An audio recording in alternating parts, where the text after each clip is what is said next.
ഇടുക്കിയിൽ ശക്തമായ കാറ്റിലും മഴയിലും വ്യാപക നാശനഷ്ടം. രാജാക്കാട് മേഖലയിൽ വീശിയടിച്ച കാറ്റിൽ 500-ലധികം ഏത്തവാഴകൾ ഒടിഞ്ഞു വീണു. കർഷകനായ പന്താങ്കൽ തുളസിയുടെ കൃഷിയിടത്തിലെ വാഴകളാണ് ശക്തമായ കാറ്റിൽ ഒടിഞ്ഞു വീണത്.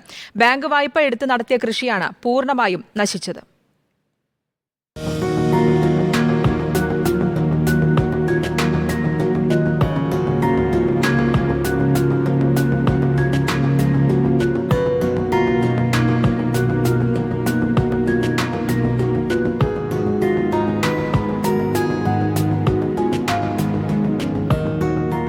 കഴിഞ്ഞ 2 ദിവസമായി മഴയ്ക്കൊപ്പം അതിശക്തമായ കാറ്റാണ് ഇടുക്കി മലയോരത്ത് രേഖപ്പെടുത്തിയത്.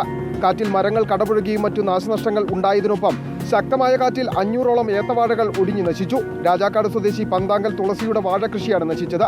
ബാങ്ക് വായ്പ എടുത്തു നടത്തിയ കൃഷി പൂർണ്ണമായി നശിച്ചതോടെ കർഷകൻ കടക്കണിയിലുമായി. ഇത് കഴിഞ്ഞ ദിവസം ഉണ്ടായ ശക്തിയായ കാറ്റിലും മഴയിലുമാണ് നമുക്ക് കഷ്ടത്തിലാണ് വാഴ നശിച്ചത്. മൊത്തം ഏതാണ്ട് 440 വാഴയോളം ഉണ്ടായിരുന്നു. മൊത്തമായിട്ട് ഒരു 10-12 വാഴ ബാക്കി അവശേഷിക്കുന്നുള്ളൂ. ബാക്കി മൊത്തമായിട്ട് പോയി. ഓണത്തിന് വിളവെടുക്കാൻ പരുവത്തിനുള്ള കൃഷിയായിരുന്നു നമ്മൾ ചെയ്തിരുന്നത്.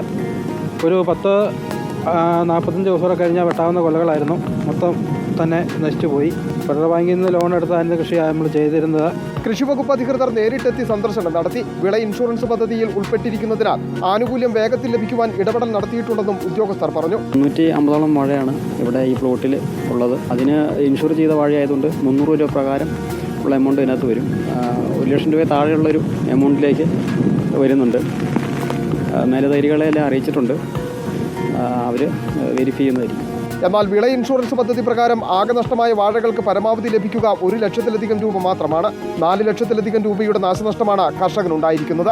കൃഷി പുനരാരംഭിക്കുന്നതിനും ഒപ്പം തന്നെ ഈ ബാങ്കിലെ കടബാധ്യതയടക്കം വീട്ടുന്നതിനുമൊക്കെ സർക്കാരിൻ്റെ ഒരു സഹായമില്ലാതെ മുമ്പോട്ട് പോകുവാൻ കഴിയില്ല എന്ന് തന്നെയാണ് അദ്ദേഹം പറയുന്നത്. അതിൻ്റെ ഒരു നേർക്കാഴ്ചയാണ് നമുക്കും ഈ കൃഷിയിടത്തിൽ കാണാൻ കഴിയുന്നത്. വീഡിയോ ജേർണലിസ്റ്റ് സന്തോഷ് ശേഖർക്കൊപ്പം reporter Sandeep Rajakkad, in reporter, Idukki.